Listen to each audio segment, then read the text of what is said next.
Nas sombras da Roma antiga, onde o poder e a política se entrelaçavam com o prazer, surgiram eventos que mudariam a história para sempre. Mas, o que realmente acontecia nesses momentos em que luxo, erotismo e estratégia se combinavam?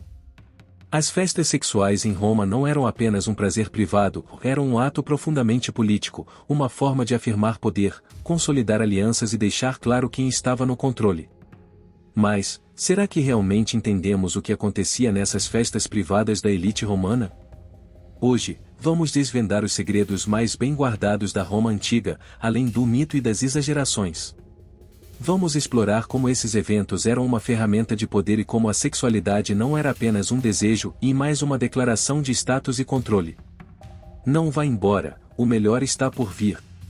A Roma antiga era uma sociedade profundamente hierárquica, onde cada ação, cada palavra e até mesmo cada desejo, tinha um significado que reforçava sua estrutura de poder.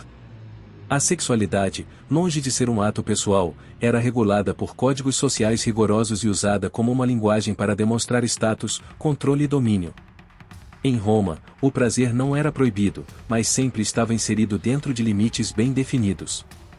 Os desejos podiam ser expressos, sim, mas sob a supervisão das hierarquias estabelecidas. Os cidadãos livres de alto status podiam desfrutar desses prazeres, mas sempre precisavam manter sua imagem de autoridade. O princípio fundamental era claro: em Roma, o homem deveria ser sempre o que dominava, nunca o dominado. A sexualidade era, portanto, uma ferramenta estratégica. Em vez de ser um simples ato de desejo, ela se transformava em uma declaração de poder e controle, em um jogo que ia além da intimidade. Aqui, o poder não se limitava ao controle das armas, mas também ao controle do corpo alheio. As festas sexuais em Roma não foram um fenômeno isolado. Outras culturas antigas também adotaram rituais semelhantes, embora com objetivos e significados diferentes. Na Grécia, por exemplo, os simpósios eram eventos onde comida, vinho e conversa fluíam livremente, mas também serviam para homenagear os deuses e discutir a vida política. No entanto, em Roma, esses banquetes adquiriram uma dimensão muito mais estratégica. Enquanto os gregos usavam o prazer para celebrar a fertilidade e a arte, os romanos transformaram esses encontros em uma ferramenta de poder político e social. No Egito, os rituais de fertilidade também estavam intimamente ligados ao poder. No entanto, em Roma, o erotismo se tornou uma linguagem visual e simbólica usada para consolidar a autoridade dos homens livres de classe alta, usando o prazer não apenas como divertimento, mas como uma declaração pública de status. Roma não apenas adotou esses rituais, mas os adaptou à sua própria estrutura hierárquica, utilizando o corpo como um meio de manifestar poder, e não apenas para experimentar prazer. Um dos primeiros a institucionalizar esses banquetes cheios de prazer e poder foi Lúcio Cornélio Sulla, um homem cujo nome ficou gravado na história por sua ascensão ao poder durante os últimos anos da República Romana. Sulla, em sua busca para consolidar seu poder, introduziu os chamados convivia libidinosa nos círculos da aristocracia romana. Esses banquetes não eram festas simples. Não se tratava apenas de comer e beber, cada detalhe era cuidadosamente projetado para reforçar o poder do anfitrião. Inspirado pelos costumes helenísticos, Sulla combinou comida e vinho com espetáculos eróticos, danças sensuais e a presença de cortesãs profissionais. Esses eventos eram uma mistura entre entretenimento e humilhação. Os convidados não apenas aproveitavam a festa, mas também eram testemunhas de atos que consolidavam a hierarquia, quem organizava, quem possuía, quem decidia. As festas sexuais romanas não eram eventos espontâneos, eram celebrações cuidadosamente organizadas, reservadas para as elites, onde cada detalhe tinha um propósito. Esses banquetes aconteciam em locais privados e exclusivos, longe dos olhares curiosos da cidade, em vilas rurais ou residências urbanas de luxo, frequentemente decoradas com frescos eróticos e mosaicos sugestivos. As vilas suburbanas, em particular, ofereciam privacidade e o ambiente perfeito para esses eventos. Eram dotadas de jardins fechados, piscinas privadas e salões decorados com cenas explícitas, algumas das quais sobreviveram até hoje em Pompeia e Herculano. Esses frescos mostravam imagens de deuses, sátiros e ninfas em posturas provocativas, uma representação visual do desejo e da fertilidade que apenas os mais poderosos podiam se permitir. Os participantes desses banquetes eram, em sua maioria, homens livres de alto status social, senadores, generais, magistrados.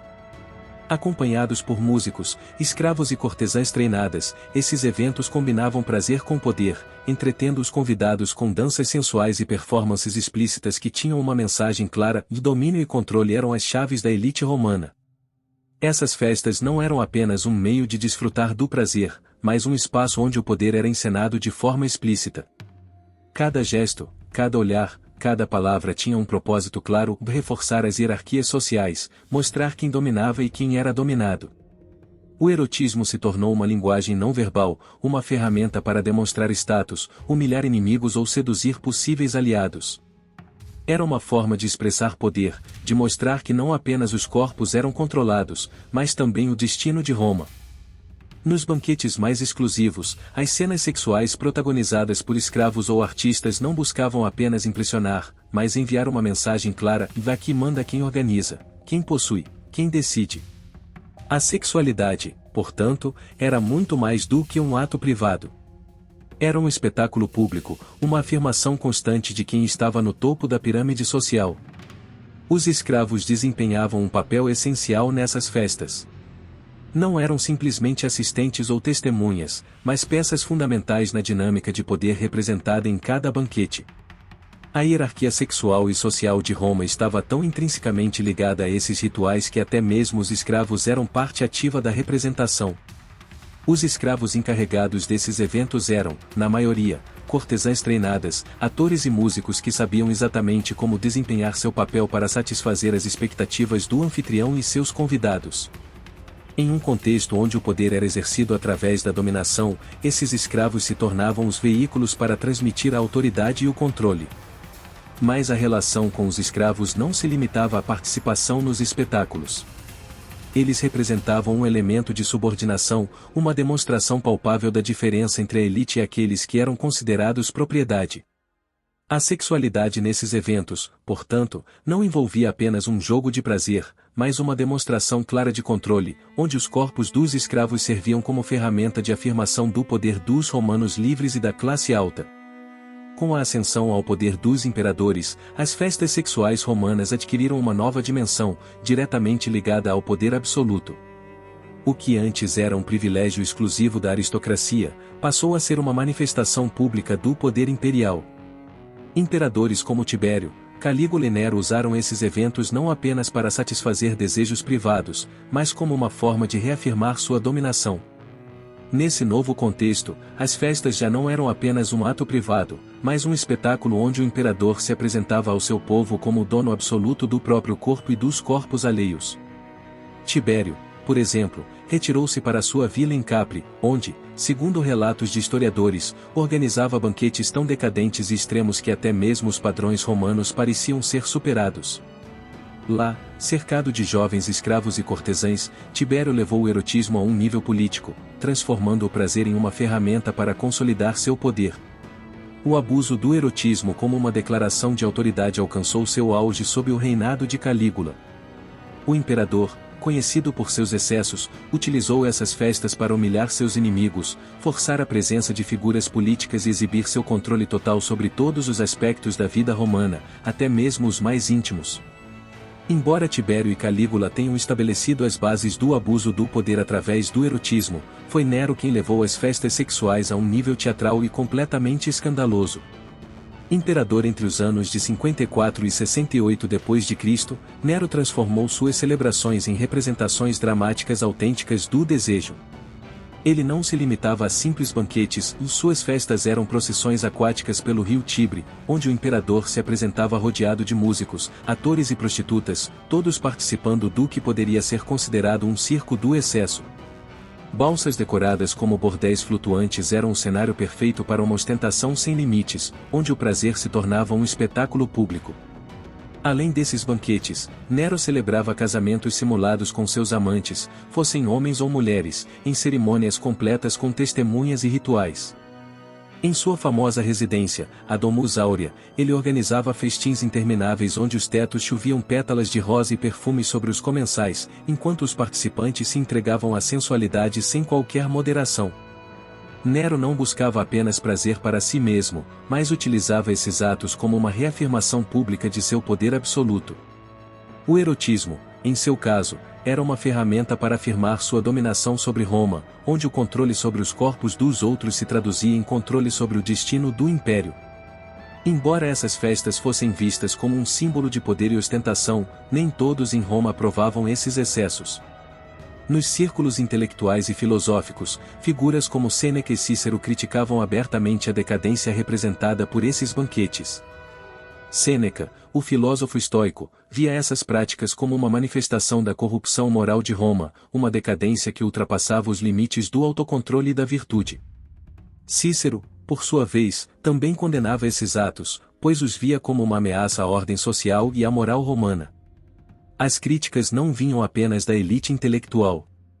Muitos romanos das classes mais baixas viam nesses banquetes um excesso insustentável, enquanto os senadores, por exemplo, se viam presos entre a pressão de participar desses eventos como uma forma de consolidar seu poder, e a imagem pública que se esperava deles em seus papéis políticos. No entanto, apesar das críticas, a importância dessas festas na política romana não pode ser subestimada. Frequentemente, os imperadores usavam esses eventos como uma ferramenta para fortalecer sua base de poder, humilhar seus inimigos ou até desviar a atenção de falhas políticas. A hipocrisia desse comportamento, ao mesmo tempo privado e público, era um tema recorrente nos debates romanos. As festas sexuais em Roma eram muito mais do que um simples escape da realidade ou uma indulgência privada. Elas eram um reflexo das profundas contradições da sociedade romana, que parecia abraçar o excesso na intimidade, mas ao mesmo tempo exigia uma moral pública rígida. Em um mundo onde a honra e a disciplina eram essenciais para a sobrevivência social, as mesmas pessoas que desfrutavam desses banquetes de luxo e prazer, mantinham uma imagem pública de virtude, decoro e honra. Senadores, generais e nobres podiam participar desses atos, mas fora desses círculos privados, deveriam cumprir as normas rígidas de conduta e manter uma fachada de respeito e controle. Esse contraste entre a permissividade privada e a rigidez moral pública reflete uma das características mais surpreendentes da Roma antiga. Enquanto as elites desfrutavam desses excessos, a moralidade romana exigia uma vida pública decente, o que gerava uma moralidade dupla que perdurou ao longo da história do Império. Apesar da natureza secreta das festas sexuais romanas, seu impacto cultural não ficou limitado às elites. Essas celebrações e seus excessos deixaram uma marca profunda na literatura romana, especialmente na sátira e na poesia erótica, onde autores como Ovídio, Marcial e Petrônio não apenas descreveram cenas explícitas, mas também refletiram sobre os limites entre o desejo legítimo e a decadência moral. Em suas obras, os romanos não discutiam apenas o prazer e o excesso, mas também as consequências sociais e políticas desses atos. Até onde os homens de poder podiam ir em busca do prazer sem perder sua dignidade? Como esses atos íntimos impactavam o equilíbrio social e político de Roma? Essas questões foram debatidas nas páginas dos grandes escritores romanos, gerando um diálogo constante sobre moralidade e corrupção. O erotismo, portanto, não era apenas uma fuga da realidade, mas uma forma de questionar e afirmar a ordem social, às vezes de maneira aberta, outras vezes de forma velada, deixando às gerações posteriores um legado que iria além das celebrações em si, tornando-se uma reflexão constante sobre poder, desejo e moralidade. Embora as festas sexuais romanas possam parecer um vestígio de uma era passada, suas lições continuam sendo relevantes até hoje. Em muitos aspectos, as dinâmicas de poder, controle e desejo que dominaram esses eventos encontram ecos em nossa sociedade atual, onde a sexualidade continua sendo uma ferramenta de poder e dominação em diversas áreas. Hoje, as representações públicas do prazer, o controle sobre os corpos alheios e a busca por status através da indulgência ainda persistem no discurso público e privado. As festas romanas nos ensinam como a sexualidade, longe de ser apenas um ato pessoal, pode ser usada para consolidar poder, influenciar a política e reforçar hierarquias sociais. Olhando para o passado, podemos nos perguntar até que ponto nossas próprias práticas sociais e políticas ainda refletem esses antigos rituais de Roma? Quais lições podemos aprender com a maneira como Roma usou o erotismo para afirmar o controle sobre seus cidadãos e o mundo conhecido? As festas sexuais na Roma antiga nos mostram muito mais do que uma simples indulgência no desejo. Eram uma manifestação complexa de poder, controle e hierarquia, onde o prazer se tornava uma ferramenta política e social, cuidadosamente encenada para afirmar o status dos mais poderosos. Mas além dos excessos e das dramatizações históricas, esses rituais revelam um aspecto fundamental da sociedade romana, na luta constante pelo controle, poder e influência, não apenas no campo de batalha, mas também nos momentos mais íntimos da vida cotidiana. Hoje, ao olhar para o passado, podemos refletir sobre como o desejo, poder e política se entrelaçam de maneiras surpreendentes e como esses antigos rituais continuam a ressoar em nossa sociedade moderna, embora de formas mais sutis. Se essa parte oculta de Roma te intrigou, inscreva-se no canal e junte-se a nós no próximo capítulo, onde desvendaremos mais segredos da Roma antiga. Porque entender essas festas não é olhar com curiosidade mórbida, mas com memória. A história, mesmo em seu excesso, nos revela quem fomos e quem ainda somos.